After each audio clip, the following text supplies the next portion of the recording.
Bulletin का आगाज करें और सबसे पहले आपको बताएं कि army chief general Asim Munir की ज़ेरे सदारत 264वें कोर कमांडर्स कॉन्फ्रेंस दहशत गर्दों को किसी भी जगह से फाल ना होने दें। आर्मी चीफ की जानिब से ये हिदायत सामने आई है। मुसल्लह अफवाज और कानून नाफिज करने वाले इदारों को पूरी कौम की हिमायत हासिल है।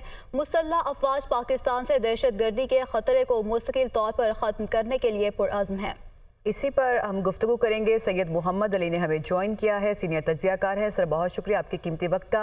आज जो है वो 264वीं कोर कमांडर कॉन्फ्रेंस हुई है और दहशतगर्दी के खात्मे और इक़्तिसादी तरक्की के लिए जो हुकूमत के साथ ताउन है, इन अमूर पर गुफ्तगू हुई है। कैसे कमेंट करेंगे आप?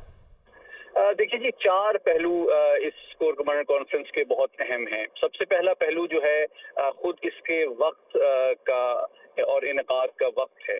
यानी कि देखें, ये एक ऐसे वक्त में कोर कमांडर कॉन्फ्रेंस, जो कि आप जानती हैं कि पाक फौज का आला तरीन फोरम है, उसका इनकाद हुआ है, जबकि दाखिली, इलाकाई और आलमी सियासत में बहुत अहम तरीन तब्दीलियाँ रुनुमा हो रही हैं। तो इस हवाले से जो पाक फौज की क़यादत है, उसको ब्रीफ भी किया गया, एतमाद में लिया गया और इस हवाले से जो स्टेटमेंट जारी की गई है उसके ज़रिए से इन तमाम अहम तरीन मामलात पे फौज की सोच और पॉलिसी की तर्जुमानी की गई है।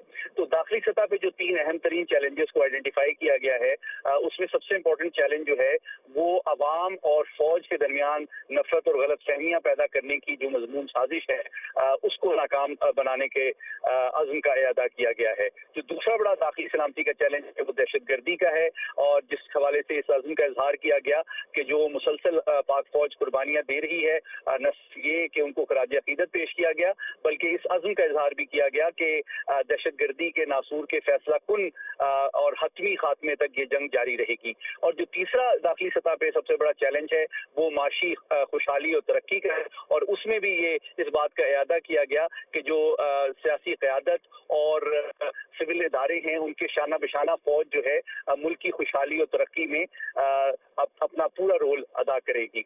इलाकाई सलामती के हवाले से जो अहम तरीन मामलात हैं, उनमें एक मसले कश्मीर के हवाले से भरपूर अंदाज में न सिर्फ जो भारत की पॉलिसी है उसकी मजम्मत की गई, बल्कि इस अज़्म का भी इजहार किया गया कि पाक फौज और पाकिस्तान की जानिब से सिफारती, इखलाकी और सियासी हिमायत बदस्तूर उसमें कोई कमी नहीं आएगी कश्मीरी भाइयों के लिए।